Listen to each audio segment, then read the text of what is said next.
3rd of January 2009. Ghosts demanding justice. As I type this, Israeli tanks have entered the Strip.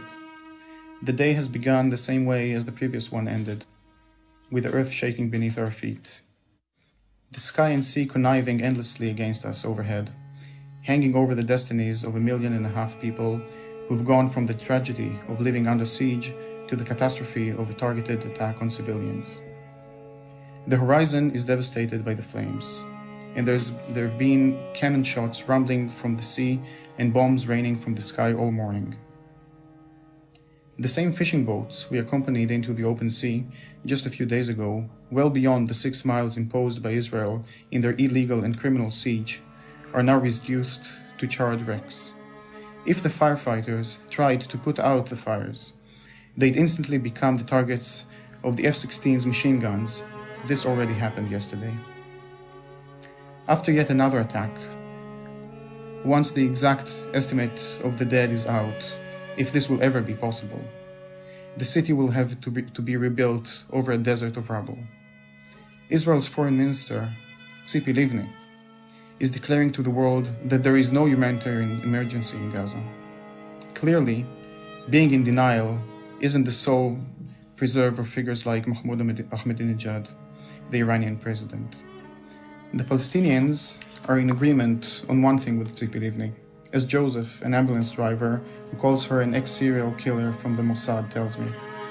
More food is indeed coming in through the borders, simply because in December, next to nothing had managed to make it across the barbed wire fence put up by Israel. But what point is there in serving freshly baked bread in a cemetery?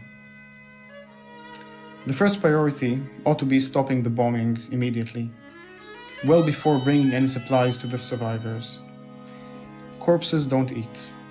They can only provide compost for the earth. And at the moment, Gaza has never been more fertile from decomposition. On the other hand, the disemboweled bodies of the children in the morgues ought to increase the sense of guilt in the indifferent lookers-on, those who could have done something.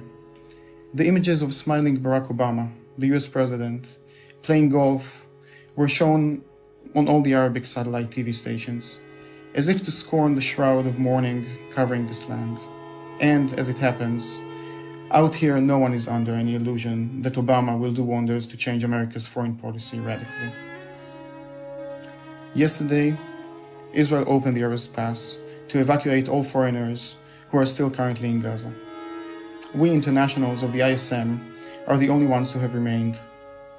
Today, we addressed the Israeli government by means of a press conference, explaining the motives that commit us to staying put. We're disgusted by the passes being opened for the evacuation of foreigners, the only possible eyewitnesses to this massacre, while they are being kept well shut to the flow of international doctors and nurses pressing to get in and bring their heroic Palestinian colleagues some relief. We're not going anywhere, because we believe that our presence is essential to provide eyewitness account of the crimes inflicted against an unarmed civilian population, hour by hour, minute by minute. We're now up to 445 dead, with over 2,300 wounded and many, many more missing. As I write this, 63 miners have been torn apart by bombs. At the moment, Israel has counted 3 victims in total. We haven't fled, as our consulates have advised us to do, because we're well aware that our contribution as human shields on the ambulances in giving first aid could be decisive in saving lives. Once again, yesterday, an ambulance was hit in Gaza City. On the previous day, 2 doctors at the Jabalia refugee camp had died when they were hit by a missile shot from an Apache helicopter. Personally, I'm not leaving the Strip, because my friends have implored me not to abandon them, my surviving friends, as well as the dead ones, who crowd my sleepless nights like ghosts. Their diaphanous faces are still smiling at me. 7:33 p.m., Red Crescent Hospital in Jabalia. While I was connected via phone to the demonstrating crowds in Milan, 2 bombs fell in front of the hospital. The front windows were shattered, and, by pure chance, the ambulances were not damaged. The shelling has become more frequent and powerful in the last few hours. Nearby, Ibrahim Makadmi Mosque has just crumbled under the bombs. It's the 10th in a week. 11 victims for now, and about 50 wounded. An elderly Palestinian lady I met in the street this afternoon asked me whether Israel thought it was still in the Middle Ages rather than in 2009, considering the way it continues to hit mosques with such precision. It's as if it is concentrating on a personal holy war against the Muslim places of worship in Gaza. Yet another downpour of bombs hit Jabalia, and then the tanks came. They, which had tormented the borders by day with their creaking, are now entering northwest Gaza and razing the houses, meter by meter. They're burying the past and the future.